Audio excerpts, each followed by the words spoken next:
boa noite, povo de Deus, amigos e amigas.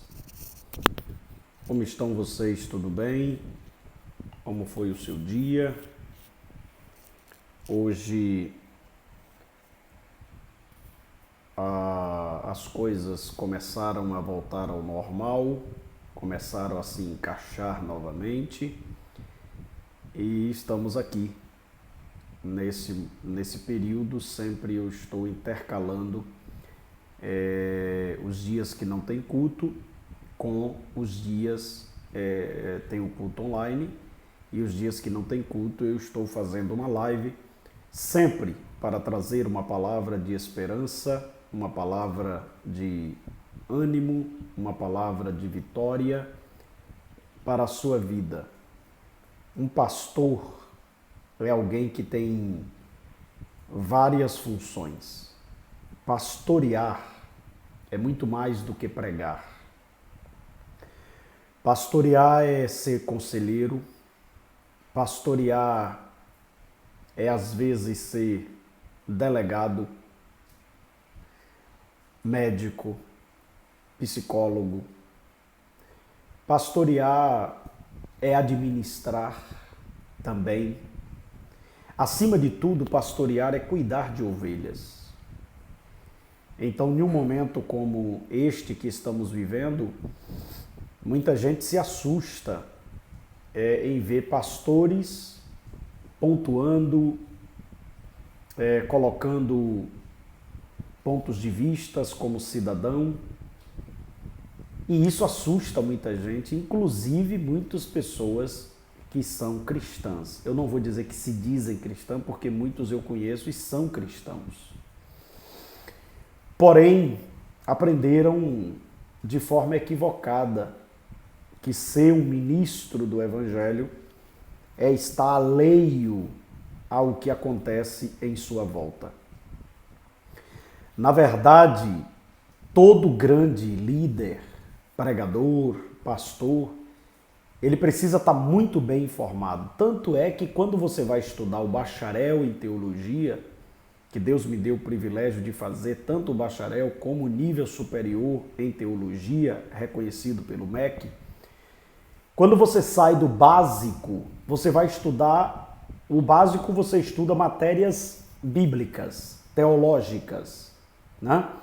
Então você vai estudar cristologia, antropologia, amartiologia, eclesiologia, escatologia, angelologia, né? Bibliologia, cristologia, pneumatologia. Você vai estudar tudo que está ligado à teologia, porque você precisa ter essa base. A base do cristão verdadeiro é a base teológica. Ele precisa saber em quem ele crê, por que ele crê, né? Só que quando você sai do básico em teologia e você vai estudar o bacharel, e quem já fez sabe disso, aí você vai estudar sociologia, direito, psicologia. Por quê? Porque a ideia é que uma pessoa, para ser um teólogo, porque quando você aprende o básico, você não é um teólogo, você tem as noções de teologia. Quando você se torna um bacharel em teologia, você se torna um teólogo. E um teólogo precisa ter uma visão muito bem ampliada. Senão, a forma dele ver as coisas é muito mesquinha. Por exemplo, se você hoje, o mundo todo está aí sob suspense sobre a morte de Kim Jong-il, né? O ditador lá da Coreia do Norte. Provavelmente, pelo que dizem os jornais, ele já está morto, mas tem todo um contexto, porque se dizer que está morto, ali eles ficam com o cara ali morto vários dias e tal, papapá. Mas se você chegar para uma pessoa da Coreia do Norte e você falar mal daquele sistema opressor que as pessoas vivem, elas são capazes de lhe bater. Elas são capazes de lhe matar. Por quê? Porque a compreensão dela é limitada. Então não é que ela é má. Não. ela é uma boa pessoa. Só que quando você tem uma concepção limitada das coisas, a sua leitura é equivocada, por mais boa intenção que você tenha. Então, por isso que um pastor, que um líder, ele precisa ter uma visão muito mais ampla das coisas. Para você ter ideia, eu estive na Venezuela alguns anos atrás, poucos anos atrás, e já estava começando a crise. Você já via filas enormes de pessoas ali para poder comprar coisas básicas. Em contrapartida, o governo do país dava ali energia, dava uma série de coisas. E você falar mal, hoje tem venezuelanos morrendo de fome na rua. Mas se você falar mal do sistema que foi implantado, você é capaz de morrer, de apanhar. Por quê? Porque como as pessoas vão ficando limitadas, né? Limitadas a uma informação bitolada, ela tem também um raciocínio bitolado. Ela tem uma compreensão das coisas pela sua limitação. Então, quando eu vejo alguém dizendo-se ser uma pessoa de Deus e se assustando em ver um líder se manifestando de forma coerente, o que um líder não pode ser é incoerente. O que um líder não pode ser é mau caráter. Mas observando no aspecto político, no aspecto sociológico, nós temos que ter uma visão ampliada das coisas. Essa é a ideia. Essa é o posicionamento que tem chocado muitas pessoas. Por quê? Porque nós vivemos o tempo todo como se fôssemos alienados. Olha como é que as pessoas pensam. Que a partir do momento que você aceitou Jesus, você agora é um alienado. Você não pode falar mais de nada a não ser a Bíblia. E quando você se ousa a dizer alguma coisa, você já sofre o preconceito. Né? Você já sofre o preconceito. Vá orar, pastor. Vá pregar, pastor. Vá para o púlpito, pastor. Como se, para você pontuar alguma coisa, você tivesse que abrir mão de ser quem você é. Se fosse assim, só quem podia pontuar sobre política é os políticos. Porque eles vivem disso. Né? Mas o advogado pontua sobre política. Até o juiz que está julgando pontua sobre política. Né? Ou seja, todo cidadão tem o direito de pontuar, desde que você seja coerente. Então, eu digo sempre, quando eu ministro, principalmente o curso básico, principalmente o bacharel em teologia, eu digo para os meus alunos o seguinte: estude até o que você não concorda, para que você tenha uma visão ampliada das coisas. Senão você fica muito limitado. Eu tenho uma tese comigo, eu estudo o argumento do meu inimigo para que eu saiba como fundamentar o argumento para ou convencê-lo ou demovê-lo daquela ideia ou simplesmente mostrar o meu posicionamento. Porque tem coisas que você não muda, gente. A gente precisa entender isso. Tem coisas que você não vai mudar, mas você não pode se omitir. Ou seja, existem discussões que você não entra nelas com o objetivo de convencer o outro, mas com o direito que você tem de pontuar que você não concorda com aquilo.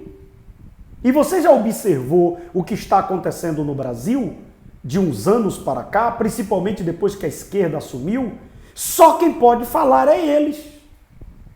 Você já percebeu isso? Só quem pode falar é eles. Eles podem xingar pastor, xingar o papa, xingar presidente, xingar todo mundo, falar, brigar, ir pra rua, e levantar roupa, ficar nu, defecar em foto dos outros, urinar na foto dos outros, invadir prédio. Eles podem. Quando você, que é um cidadão, eu que sou um cidadão, quero trazer um ponto de vista, o que é que acontece? As pessoas ficam extremamente como se fossem agredidas. Como agredidas? Essa democracia, ela só é uma mão ou ela é uma via de mão dupla? Uma democracia que só um grupo tem o direito de falar, isso nunca foi democracia, pessoal. Isso nunca foi democracia. Isso é qualquer outra coisa menos a democracia. Mas eu estou batendo esse papo aqui porque eu sei que todo mundo que está entrando aí são pessoas inteligentes para raciocinar o que eu estou falando. O que eu gostaria de dizer nesse início aqui dessa live, que eu tenho uma mensagem do céu para transmitir ao seu coração hoje. Não saia daí, eu tenho uma mensagem de Deus e é o que eu faço aqui. Quem me acompanha, quem é ovelha aqui, vê qual é o dia que eu uso o púlpito para falar de política? Nenhum, né? Qual foi o dia que eu usei a live aqui para ficar fazendo posicionamento? Não. Eu pontuo algumas coisas. Meu posicionamento, eu faço vídeo, eu gravo, boto no meu canal, assiste quem quer, compartilha quem quer. É um direito. Mas você já percebeu que de um tempo para cá, por exemplo, se alguém está lá mostrando seu ponto de vista, é um direito dele. Pense comigo, você já viu eu, pastor Edivaldo, entrando na postagem de algumas pessoas esculhambando elas? Não. Você já viu eu entrando na página de alguém do PT esculhambando eles? Não, porque não é meu caráter. E eu entendo que estamos num país democrático. Eu tenho o direito de discordar deles, eles têm o direito de discordar de mim, e beleza. Você não tem sua página? Essas pessoas não têm cada um suas páginas? E por que elas não fazem a sua manifestação nas suas páginas e aprende a lidar com o contraditório? Porque eles não são democratas. Essa é a verdade, pessoal. Então, quando você arvora, porque hoje em dia você mostrar um ponto de vista com alguma coisa que vá contra a esquerda, você vai apanhar igual malavéia, inclusive de cristãos. E alguns, inclusive, cristãos, que eu conheço a história, sei quem é. Você vê que eu não rebato, mas eu sei quem são as pessoas. Não rebato nada, nem elogio, nem crítica. Porque a minha ideia não é essa. A minha ideia é pontuar aquilo que eu acredito. E eu entendo que, como cidadão, eu preciso cooperar com esse momento. Essa é a ideia. Não é bater boca, não é discutir, não é perder amizade. Mesmo porque, se você falar a verdade, você perde amigos. Você vê aí, eu vou citar um nome aqui, Cláudio Duarte. É um pastor muito alegre e eu jamais critico a forma como Deus usa as pessoas, porque eu sou uma pessoa que não sou ortodoxa. E eu sei muito bem como Deus me usa e vai, vamos dizer assim, contrário ao que manda o figurino, formal, sério. Todo mundo sabe como é que eu ministro. E o pastor Cláudio Duarte, ele tem uma forma peculiar, ele vai lá e expõe, e o pessoal dá risada. Irmão, você vê que ele está ministrando a palavra. É voltado à família e tal, 90% do ministério dele é voltado só à família. Agora, interessante, quando ele começou a pontuar alguma coisa, ele nem falou nada, porque ele não tem um temperamento como eu. Eu tenho um temperamento mais contundente, então quando eu vou me manifestar sobre alguma coisa, eu falo de forma contundente, educada. Você nunca vai ver quem é ovelha minha aqui e quem anda comigo, quem me conhece há muitos anos sabe que eu nunca gritei com ninguém para mostrar um ponto de vista. Cala a boca, quem manda sou eu. Isso não é meu feitio, o líder não faz isso. O líder, na verdade, não precisa fazer isto. Aí, ele com aquele jeitinho dele, foi tentar pontuar algumas coisas. Meu irmão, acabou o homem. Ele já não presta mais não. Ele já não presta mais, ele já agrida ele, eu vou deixar de lhe seguir, você é uma decepção. Venha cá, quer dizer que eu só lhe agrado quando eu estou falando que você concorda? Então você não é meu amigo, então você não gosta de mim, então na verdade você não me admira. Porque se você diz que por causa de um posicionamento meu, eu já não sou o homem de Deus, que a vida inteira eu fui para você, então você nunca me viu como homem de Deus. Você foi conveniente com algumas falas minhas. E isto é interessante para a gente pensar. Então, eu estou dando essa palavra aqui até para você estar ligado, né? Saber ver, saber dar uma olhada, como é as coisas, ver as formas. Eu fico vendo pessoas fazendo leituras e o incrível, pessoal, é que não são pessoas, me desculpe a palavra, não são pessoas burras, são pessoas estudadas, são pessoas esclarecidas. Mas você já viu que o vírus, desse movimento de esquerda, do que eles defendem, é um vírus tão grande que emburrece até o sábio. Embrutece até a pessoa até a pessoa que é coerente. E nós nos tornamos intolerantes. É como se para você conviver comigo, você tem que falar sempre aquilo que eu concordo. Não! Olhe como é que eu me comporto. Né? Às vezes eu estou vendo o cara lá falando horrores. O que é que eu faço? Eu vou olhar, não vou concordar. E se eu achar interessante, eu vou me pontuar naquilo que é meu direito. Vou na minha página e pontuo aquilo que eu acredito. Não é assim que funciona? Agora, por que eu vou para a página? Você já viu eu na página de Lula esculhambando Lula, chamando Lula de ladrão, disso e daquilo? Você já viu na página de alguém da esquerda? Você já viu na página de Haddad? Você já viu na página de alguém xingando? Você já viu eu fazendo isso? Não, porque isso não é feitio de quem tem a mente esclarecida. E outra coisa, você pode até entrar na minha página, e isso é uma verdade. Você pode entrar e até discordar. É um direito, e isso é democrático também. O que você não pode é esculhambar, né? É xingar, é ser preconceituoso, é colocar a igreja como se, como cidadão, um pastor não pudesse colocar um ponto de vista. E você quer experimentar quem é esse povo? Você quer experimentar? Fale alguma coisa que ele não concorda para você ver se ele não vai xingar sua mãe, se ele não vai xingar sua avó. Aí ele vai botar para fora o preconceito. E cuidado com esse povo que fica dizendo, eu sou crente, esse não é meu Deus. Cuidado que tem uns aí que não é crente coisa nenhuma. Tem uns aí que são crentes, são pessoas direitas, inclusive, mas foram cooptadas por esse politicamente correto.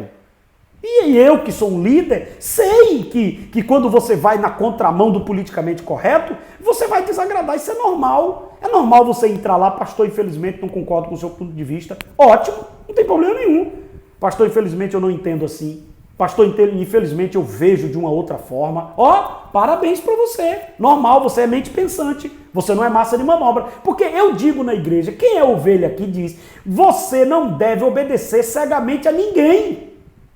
Eu tenho coragem de ensinar isso aqui na igreja. Para os meus obreiros, para as ovelhas que Deus me confiou. Eu digo isso aqui. E eu ainda ouso dizer, no dia que eu te ensinar alguma coisa desse altar, que tiver contrário à palavra de Deus, não me obedeça.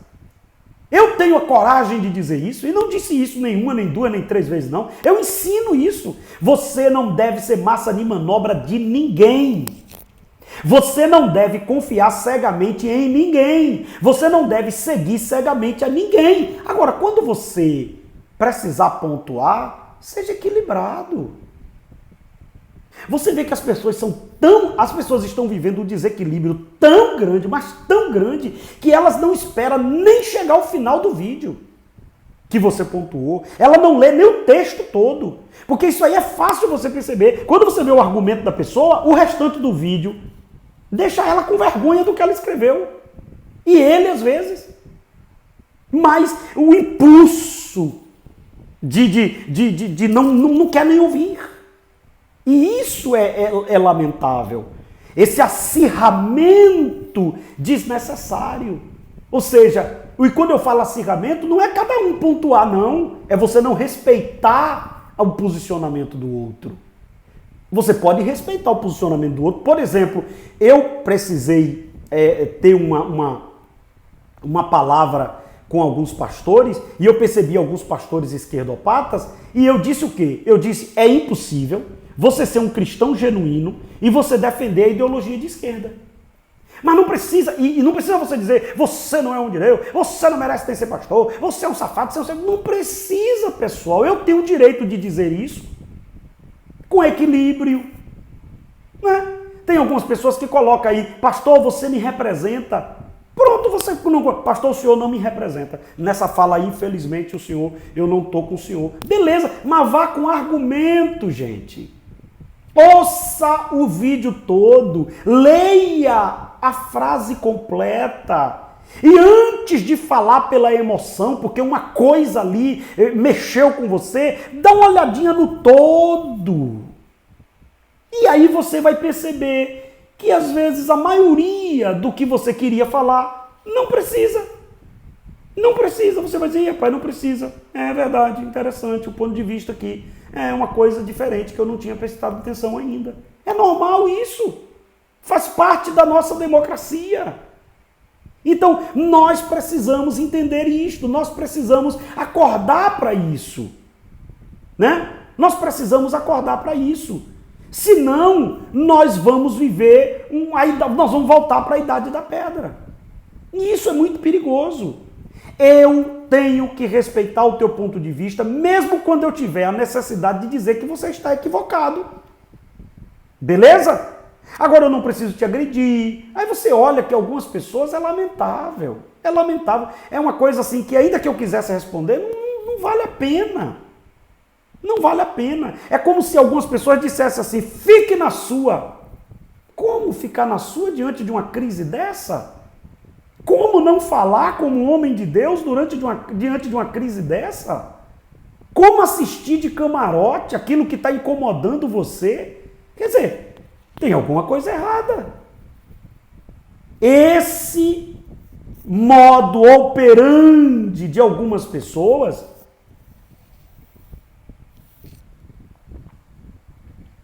faz com que o diálogo se torne zero. Imagina, você está casado com um marido que quando você vai conversar com ele xinga você de prostituta, de negrinha, de tudo quanto é nome. Como é que conversa com um homem desse? Você está casado com uma mulher que quando você vai conversar com ela xinga você de tudo quanto é nome, pai, não tem quem faça ela voltar ao normal. Como é que vive com uma mulher dessa? Então, aí depois muitos dizem assim, não quer dialogar. Mas como dialogar na agressividade, no preconceito, na ignorância?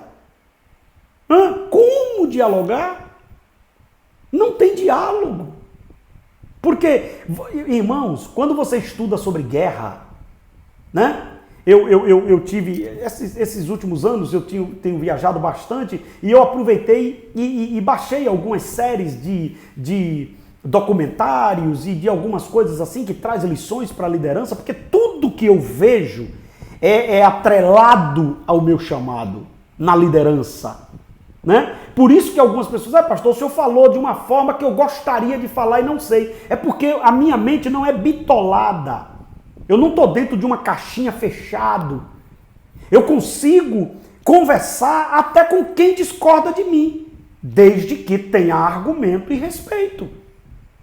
Eu digo aqui para os meus obreiros que eles não precisam concordar com tudo que eu digo, mas eles não podem atrapalhar o meu trabalho e me desrespeitar enquanto líder. Mas eles não precisam me aplaudir todas as decisões. Isso é normal. É por isso que Deus tem abençoado o trabalho aqui. Eu trabalho sem nenhuma dificuldade. Por quê? Porque eu respeito. Um dia meu irmão, pastor, eu queria pontuar isso. Minha irmã, você tem todo o direito. Isso faz parte do processo. Você não pode desrespeitar, é agredir. Então, para fechar aqui esse momento, para a gente ir para a palavra, esse é um tempo muito assim. Não é que o tempo é complicado, é que nós, o povo, acordamos agora. As elites que sempre falaram na televisão e a gente ficou sentadinho, né? Como é que a gente ficava até um tempo atrás? Sentadinho assistindo a Globo, assistindo Mira Leitão, fazendo as análises dela, aceitando o Jornal Nacional, fazendo as análises, e a gente ali só comendo aquilo ali. Aí depois veio a esquerda. Aí a esquerda fez o quê? Montou uma tropa de choque. Então, aí a gente, povo, ficou assistindo a elite e olhando para a tropa de choque. Assistindo a elite e olhando para a tropa de choque. E a gente, povo, todo mundo acovardado, todo mundo com medo. Quando é agora, de uns anos para cá, o povo começou a acordar. O povo começou a pontuar. Olha, homens como eu, que eu nunca fui de me meter em questões e mostrar o lado politicamente, eu comecei a perceber a malandragem. Eu digo, peraí, eu tenho que mostrar de que lado eu tô.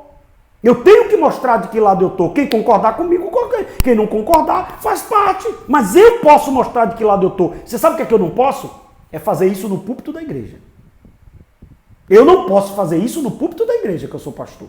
No púlpito da igreja, eu tenho que pregar a palavra. Eu tenho que pastorear o rebanho. Mas graças a Deus, Deus colocou nas nossas mãos uma ferramenta chamada rede social. Aí sim, aí eu posso me posicionar enquanto cidadão. Agora, eu sou um cidadão que sou pastor. Eu não deixo de ser pastor porque eu sou cidadão e eu não deixo de ser cidadão porque eu sou pastor. Então, no púlpito da igreja, eu sou o líder espiritual. Eu estou ali para ensinar o povo, eu estou ali para pregar a palavra, eu estou ali para pontuar. É claro que em determinados momentos você pode pontuar uma coisa ou outra. Beleza? Agora, dizer que você não pode falar, dizer que você é alienado porque você está falando, dizer que você é antidemocrático porque você pontuou algo que você acredita, e às vezes a gente vê até pastores com a visão pequena, não vamos se meter nisso, como não se meter? Se o Brasil descer a ladeira, eu como cidadão desço a ladeira também, gente. Não tem classe especial se o país for para bancarrota, não. E aí nós precisamos ter o cuidado, e eu vou fechar aqui dizendo a você o seguinte: a esquerda, ela montou uma tropa de elite na rede social, nas ruas. Por que o PT agora está com a cabeça inchada? Porque só quem tinha gente para ir para a rua era o PT. MST, CUT, sindicatos, entendeu? Aí pegava o povo e ia pra rua, botava ali os ônibus, os caras não sabiam nem o que estavam fazendo, muitos deles. Muitos não sabiam nem o que estavam fazendo, nem para onde estava indo. É como se dissesse, a gente está sem fazer nada, está recebendo uma viagem de graça e está recebendo comida, bora fazer uma bagunça, bora brigar. Depois de Bolsonaro para cá, foi que o povo começou. E diga-se de passagem, quem despertou o povo não foi Bolsonaro, não. Quem despertou o povo foi os desmandos e as atrocidades que a esquerda tentou fazer no Brasil. Ou você esquece que eles tentaram tirar o nome de pai e mãe da identidade? Hein? Ou você esquece que eles tentaram tirar o dia dos pais e o dia das mães? Ou você esquece que eles queriam aprovar o aborto e legalizar o casamento civil entre pessoas do mesmo sexo? Ou você esquece que eles tentaram fazer leis para encurralar a igreja? Será que a gente já esqueceu disso? Então Bolsonaro foi uma pessoa que surgiu com essa pauta. Como o povo estava cheio e frustrado com o PT, e não é para menos, porque ainda, meu amigo, que você está aí, se você for um petista e você não conseguir fazer a leitura do que o PT fez, não só de bom, mas de ruim, você está alienado. Você está alienado. Eu consigo fazer uma leitura que Bolsonaro tem um temperamento explosivo, que tem coisas que se eu tivesse no lugar dele eu não faria, eu teria mais um jeito, olharia e tal. Mas o que está em discussão nesse momento não é isso, mas eu consigo fazer essa leitura. Mas quem defende o petismo não consegue fazer essa leitura, não. Não consegue fazer essa leitura. Então, olha o que aconteceu. O povo começou a ir para a rua. Só que eu queria dizer uma coisa aqui para encerrar. Que a gente já tem aqui 30 minutos falando sobre esse assunto. Geralmente a gente bate um papo, as pessoas entram aqui ao vivo, mas eu senti de fazer isso hoje, né? A esquerda, uma tropa de elite que gosta da esquerda, o que foi que eles fizeram? Eles estudaram tipo uma cartilha. E eles têm um grupo que municia eles. E como é que funciona isso? É como se tivesse um grupo que passa ali dados, né? É tipo umas coisinhas ali copiadas que aí quando você entra em discussão eles botam lá. Aí você pensa assim, eles são inteligentes, olha quantos dados. É só você olhar o discurso de Lula, gente. Lula disse que saiu pelo mundo falando mal do Brasil e não sabia nem o que estava falando, mas o povo acreditava. Tá aí, não é eu que estou dizendo não, foi ele que disse isso. Que ele não sabia o que estava falando, mas saía falando mal do Brasil, dando número que não existia. E eles ganharam assim. Aí agora o povo acordou. Só que olhe para mim e acorde. Nós acordamos, mas precisamos nos qualificar. Nós despertamos, mas precisamos ler mais. Para que tenhamos argumento e não venhamos entrar neste jogo. E aí eu vou dizer uma coisa para você. Dê uma olhadinha. Quem são essas pessoas que aparecem atacando todo mundo quando fala alguma coisa, né? Que não concorda. Dê uma olhadinha quem são essas pessoas, o que elas produzem. É o que Siqueira Júnior às vezes fala, né? Que é um outro cidadão que tem um linguajar que às vezes a gente não concorda, mas, né? Mas são pessoas que falam muitas verdades. Olha o que Siqueira Júnior diz. A maioria desses meninos aí acorda que hora? Meio-dia. Com papai e mamãe pagando tudo para eles. Aí vai lá e fica na rede social o dia todo detonando todo mundo. Tem uns que faz um texto e sai copiando e colando, copiando e colando, copiando e colando. Por que isso? Então, gente, nós estamos, graças a Deus, em um país democrático. E no Estado democrático de direito, eu tenho o direito de falar, você tem o direito de falar. Eu tenho que respeitar o teu ponto de vista, mesmo discordando com ele, e você tem que discordar do meu ponto de vista quando necessário. E respeitando. E nós não podemos ficar com medo. O que o povo ficou muitos anos foi com medo. Medo? Medo de quê, pessoal? Medo de quê? Primeiro, nós precisamos confiar em Deus. Aquele que habita no esconderijo do Altíssimo, a sombra do Onipotente descansará. Ou a gente acredita que esse Deus que a gente serve é Deus mesmo, ou deixa de servir e vai viver sua vida. Eu acredito que Deus é Deus, eu tenho certeza que Ele é Deus. Agora, eu não posso ficar, eu não vou falar não, porque senão eles vão falar de mim. Não, quem falaram de Jesus, chamaram Jesus de endemoniado, pessoal. Chamaram Jesus de glutão, chamaram Jesus de comelão, de beberrão. Quem está acompanhando o estudo que eu estou dando dia de terça-feira na igreja, que eu ministrei na semana passada, ou foi na retrasada, sobre a crítica, a autoridade e a crítica. Quando João Batista apareceu pregando e atraindo multidões ao deserto, o que foi que o pessoal dizia? Esse daí é endemoniado, não come na casa de ninguém, não fala com ninguém. Aí Jesus aparece indo na casa de todo mundo e comendo na casa de todo mundo. Aí o próprio texto diz, Jesus mesmo que diz isso, que ele agora estava sendo chamado de beberrão e comilão, porque estava indo na casa de todo mundo. Moral da história, você sempre vai apanhar. Sabe como é que você não apanha? Não sendo ninguém, não fazendo a diferença e sendo massa de manobra deles. Isso aí, quem tem caráter, quem tem personalidade e quem tem compromisso com Deus, jamais vai aceitar isso. Que Deus nos guarde. Foi só aí um momento de... Não é bem um desabafo, né? Não é desabafo, é um momento de orientação, de falar aquilo que eu penso sobre algumas coisas. Eu queria chamar a sua atenção para a palavra de hoje, que é uma palavra muito interessante nessa perspectiva do líder sonhador.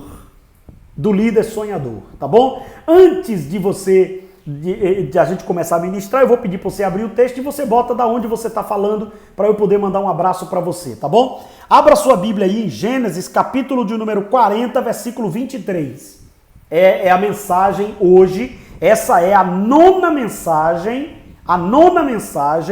sobre esta temática, o líder sonhador, tá bom? Então você já abre a Bíblia aí e já coloca aí Gênesis capítulo 40, versículo 23, e eu vou dar só um alô aqui, mande aí de onde você está falando, para que a gente possa começar a ministrar a palavra de Deus, amém?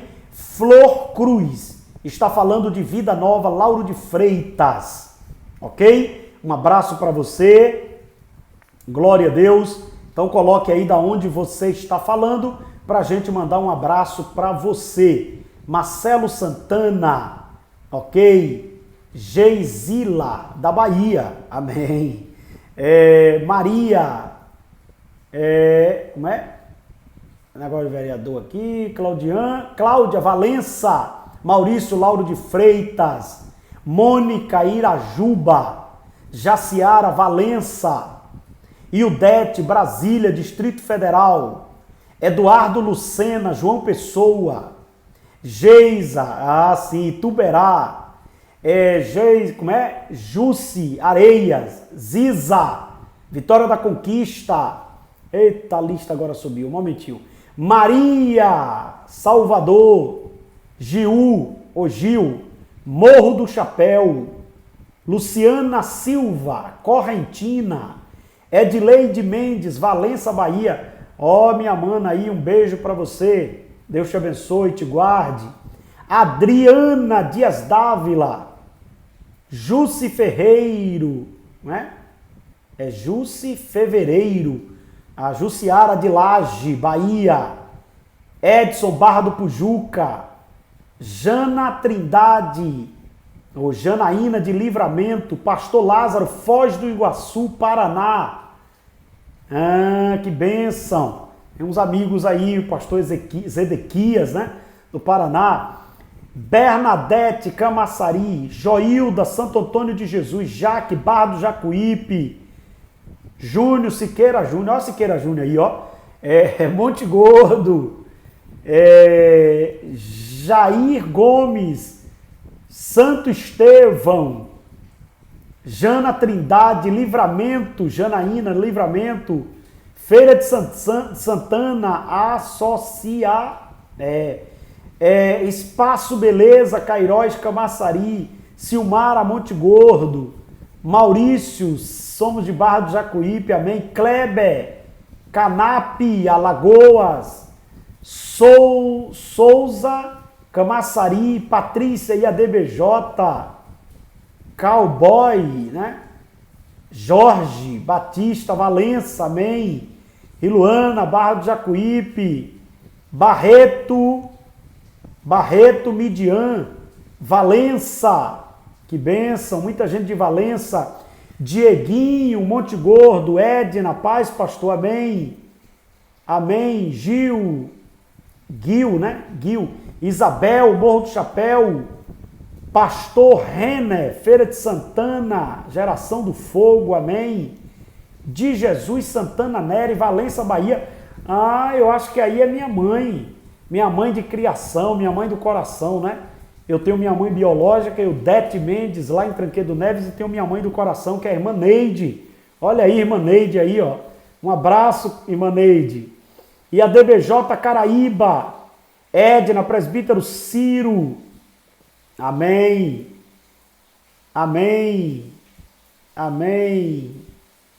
Reinaldo Assuzinho e a DBJ Caraíba. Maurício, deixa eu ver, Pastor Selemias, Guajeru, um abraço, querido.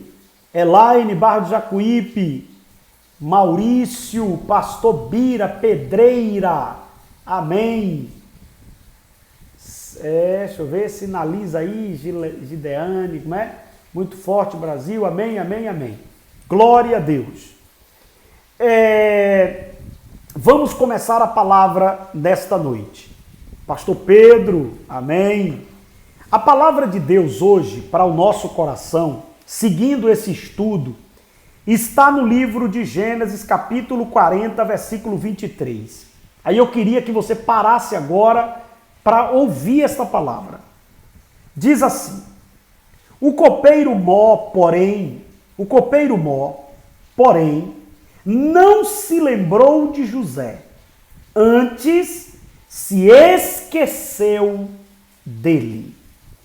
O copeiro Mó, porém, esqueceu de José. Nós estamos estudando sobre o líder sonhador. E esta é a 9ª mensagem sobre esta temática. Nós estamos estudando sobre a perspectiva de liderança, observando a figura de José Aquele jovem que tem o sonho e por causa do sonho ele passa todas as dificuldades e enfrenta vários desafios, porque quem pensar que vai sonhar e vai viver numa boa, enganaram você. Se alguém disse que você vai ser um sonhador e você vai viver numa boa, aí uma luta aí, faltou energia, mas voltamos. Voltamos. Amém? Então, quando eu entendo as coisas ficam mais leves. A vida de quem sonha. É muita chuva aqui hoje e a energia está bem oscilando. Então, quando José ele está na outra, o copeiro, eles estão na mesma situação. Os dois chegaram ali por uma questão de calúnias. O copeiro foi acusado que não era de confiança e ele se envolveu lá em uma trama. É claro que ele também não devia e ele terminou sendo absorvido pelo próprio Deus e Faraó libera ele e José também. Então eles se encontram. Eles estão diante de uma situação complicada e a vida se encarregou de fazer eles se encontrarem. E aí o que é que acontece? Quando eles se encontram, eles convivem ali algum tempo. O texto não deixa claro quanto tempo eles ficaram juntos ali naquela cadeia, naquele cárcere. Mas a Bíblia diz que José se destaca. José passa a ser o líder daquela cadeia.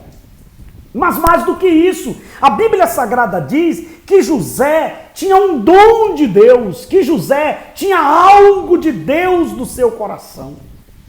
E quando é um determinado dia, esse copeiro, ele tem um sonho. Olha, ele sonha. E quem é que interpreta o sonho dele? É José. Ou seja, José foi o instrumento que Deus usou para abençoar o copeiro. José foi o instrumento que Deus usou para animar ele, para acalmar ele naquele momento que ele estava apavorado. Por quê? Porque ele já estava vivendo angustiado, porque ele não fez nada para estar ali naquela cadeia. Tanto que ele foi absorvido depois.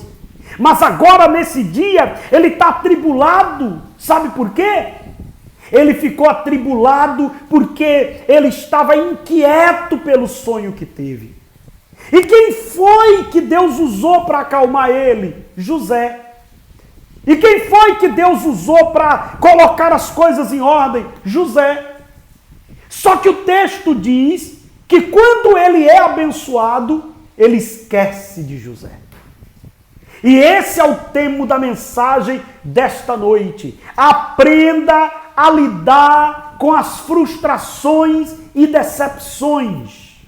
Anote isso. Aprenda a lidar com as frustrações e as decepções. Primeiro, todos nós ou já passamos, ou passaremos, ou estamos passando por alguma frustração ou por alguma decepção. Essa frustração está ligado a um projeto que você pensou, a um ideal que você pensou. Essa frustração está ligada em algo que você pensou, que você idealizou, que você sonhou e que a coisa não se concretizou. E a decepção está ligada a pessoas. Pessoas que a gente ajuda, pessoas que a gente acalma, pessoas que a gente trata, pessoas que a gente estende a mão, pessoas que a gente é bênção na vida delas, na vida deles. Mas de repente o que é que acontece? Por algum motivo eles esquecem de nós. Por algum motivo eles até ficam nossos inimigos. Por algum motivo, eles não lembram do que você fez. E aí, pastor? Você pode me perguntar, e aí? Você tem que aprender a lidar com isso, querida. Você tem que aprender a lidar com isso, querido. Se você não aprender a lidar com as frustrações e com as decepções, serão dois vírus que vão contaminar você e vai levar você por um caminho de destruição, por um caminho maligno, por um caminho que vai levar você a viver doente, frustrado e atribulado.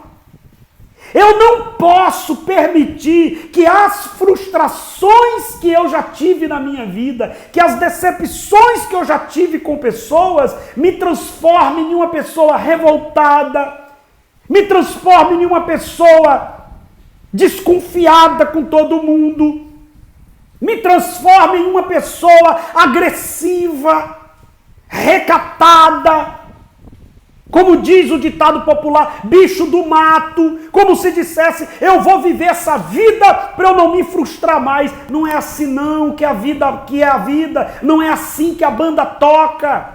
Se você não aprender a lidar com as frustrações da vida, se você não aprender a lidar com as rejeições que as pessoas vão fazer com você ao longo da vida, sabe o que é que você vai fazer? Você vai deixar estas rejeições, essas frustrações ditar a regra. E sabe qual é a regra que a frustração e a decepção dita? Destruição para você. Observe que José, ele não ficou lá amargurado, miserável, desgraçado. Eu te ajudei, miserável, e tu não me ajudou, e tu esqueceu de mim. Não, meu irmão, não nutra este sentimento, porque se você nutrir o sentimento da decepção, esta decepção vai fazer você se tornar uma pessoa parecida com quem te decepcionou. Nós precisamos aprender algumas verdades. Primeiro, nem tudo vai acontecer conforme programado. 2, nem todo mundo que a gente vai ajudar vai nos agradecer. 3, nós não temos o controle das circunstâncias. 4, as pessoas que mais a gente ajuda têm a tendência de nos decepcionar. 5, eu não posso determinar as circunstâncias que eu vou viver, mas eu posso determinar o que eu vou fazer com estas circunstâncias. Talvez esse seja o seu grande problema. Talvez depois de uma traição, você passou a desconfiar de todo mundo. Talvez depois que alguém levantou uma calúnia contra você, você agora está armado o tempo todo para todo mundo. Ninguém pode dizer nada que você já está atirando.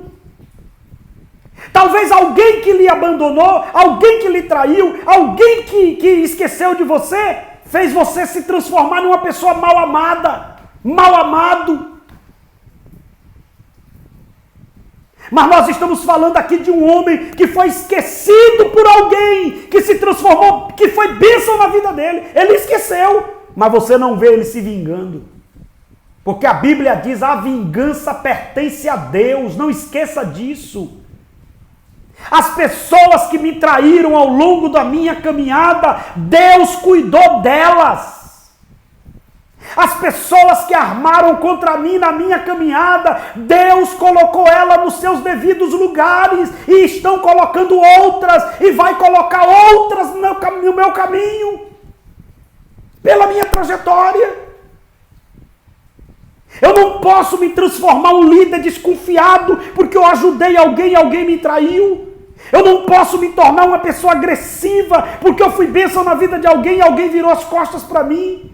Eu não posso deixar de sonhar, porque um dia eu sonhei que aquela porta ia abrir e a porta não abriu. Eu tenho que continuar tentando. Ah, se Jesus deixasse e não soubesse lidar com as frustrações, ele morreria amargurado, daria para nós uma lição de fracassado. Mas quando Judas chega no dia da Santa Ceia, quando Judas chega no dia da Páscoa, Deus olha para ele, mesmo sabendo o que ele ia fazer, e diz: você veio, amigo. Você veio. Eu vi, claro, eu sou apóstolo, não posso não. Porque uma pessoa, quando ela está desconfiada, ela fica extremamente agressiva. E esse é o grande problema. Eu tenho certeza que esta mensagem, eu gosto de pregar mensagem sequencial, e eu falo isso sempre na igreja, porque quando eu preciso tratar algumas coisas, alguém não pode dizer que eu preparei a mensagem para poder atingir alguém. Quem está me acompanhando, essa é a sequência de uma mensagem. Nós já estudamos 9, 8 temas, e este é o tema de hoje. E este é o tema de hoje que Deus está falando com você. Deus está falando ao meu e ao seu coração. Meu amado, aprenda a lidar com as frustrações. Esse copeiro vai se lembrar. Essa pessoa que lhe fez sofrer vai ter que se humilhar lá na frente. E você vai ver: se eu tivesse guardado aquilo, eu não seria quem eu sou hoje. José estava, sabe o que fazia José acordar todo dia naquela cadeia? É que ele sabia: eu vou sair daqui, Deus vai me tirar daqui. Ele colocou suas fichas. Ele colocou todas as suas fichas no copeiro. É tanto que quando o copeiro, ele diz: olha, o teu sonho é que você vai sair daqui. E ele diz: quando você sair daqui, lembre de mim, fale de mim a Faraó. Ele colocou todas as suas expectativas naquele copeiro. Às vezes a gente coloca todas as nossas expectativas em algumas pessoas. E o que é que acontece com elas? Elas nos frustram. Elas nos matam, elas nos provocam, elas nos decepcionam. E quando eu falo matar, é matar nossas expectativas. E quem sabe todo dia José dizia: ele vai falar de mim, ele vai me lembrar. E o texto diz: e o copeiro se esqueceu. Mas eu vou lhe dizer uma coisa como um profeta de Deus e por experiência própria. Eu já vi muita gente falar horrores de mim. Eu já vi gente que fez de tudo para me destruir. Eu já encontrei pessoas no meu caminho que eu estendi a mão e eu quando eu não entendia isso, eu ficava triste. Teve uma menina, eu fui pastor em um lugar e teve uma jovem que eu fui como um pai para essa pessoa. E um dia eu saí desse lugar e quando eu voltei, eu encontrei essa pessoa na rua e ela virou o rosto para não me ver. Mas como isso doeu em mim. Isso doeu em mim de uma forma tão grande, mas tão grande que eu pensei até em deixar de ser pastor. Porque eu não consegui entender como é que ela virou o rosto, se eu só fui bênção na vida dela. É que o ser humano é complicado, querido. Comece a olhar o ser humano olhando para você. Nós somos complicados. Tem coisas que a gente disse que nunca aceitaria e aceitou. Tem coisas que a gente disse que aceitaria e não aceita mais. O ser humano é complicado. Agora eu vou te contar uma experiência que aconteceu comigo. Eu já sei pessoas que determinaram que eu ia fracassar. Determinaram que eu não ia para lugar nenhum. Eu encontrei pessoas que disseram que eu tinha que morrer, que eu iria morrer, que meu caixão ia sair da igreja para poder aquela obra crescer. Eu já achei. E hoje essas pessoas me admiram. Essas pessoas pediram perdão, essas pessoas voltaram atrás e quem não voltou, Deus arrebentou com eles. Porque quando Deus chama Abraão, Deus diz assim: eu abençoarei os que te abençoarem e amaldiçoarei os que te amaldiçoarem. Quando você mexe com alguém que tem algo de Deus, você está assinando sua derrota. Agora, uma coisa eu fiz. Eu nunca deixei essas coisas descer para o meu coração. Eu nunca criei a expectativa que todo mundo ia me aplaudir. Eu nunca criei a expectativa que todo mundo que eu vou ajudar vai me agradecer. É por isso que tem muita gente doente. Eu ajudei, ele nem me agradeceu. Você ajudou porque você fez a sua parte. Você não ajudou para receber aplauso. Eu não prego para ser elogiado. Eu não sou pastor para as pessoas dizerem, ai, que pastor maravilhoso. Eu não ensino para as pessoas dizerem, ai, que homem. Não. É tanto que quem me acompanha sabe que minha linguagem é muito popular, é muito simples. Eu não falo para atrair aplausos para mim. Eu tenho uma missão e vou cumprir ela até o fim da minha vida. Eu tenho uma missão porque eu encontrei um homem na minha vida chamado Antônio Valdelino Neres e esse homem acreditou em mim. Eu tenho essa missão de acreditar em pessoas que passam pelo meu caminho e tentar ajudar elas como este homem me ajudou. E eu serei decepcionado. Já fui várias vezes. Mas nem por isso eu vou deixar de ajudar, nem por isso eu vou deixar de pregar, nem por isso eu vou deixar de sonhar. E quem me trair, se acerta com Deus. E quem foi ingrato comigo, se acerta com Deus. E quem falar o que não deve ao meu respeito, se acerte com Deus. Não tem problema. Eu sei quem eu tenho crido, eu sei quem eu estou servindo, eu sei quem é meu Redentor. Então Deus te colocou aí para te dizer o seguinte: você está precisando amadurecer, porque Deus não disse a você que todo mundo ia te agradecer. Deus disse, no mundo tereis aflições. O Filho de Deus foi traído. O Filho de Deus foi abandonado na hora da morte. José foi esquecido. Paulo foi esquecido. Faz parte da vida. Sabe por que faz parte? Olhe para mim. Nós também esquecemos de muita gente, viu, irmão? Tem gente que lhe traiu, mas você também já traiu a confiança de pessoas. Tem gente que esqueceu de você, mas você também esqueceu de muita gente. Tem gente que depois que você ajudou, virou as costas, mas você também já virou as costas para pessoas também ao longo da sua vida. Vamos parar de querer ser o paladino da verdade? Olha Sérgio Moro agora, diz que era o paladino da verdade e está mostrando que usa as armas que os inimigos usaram contra ele. Porque a gente não consegue botar máscara há muito tempo. Uma hora ela cai.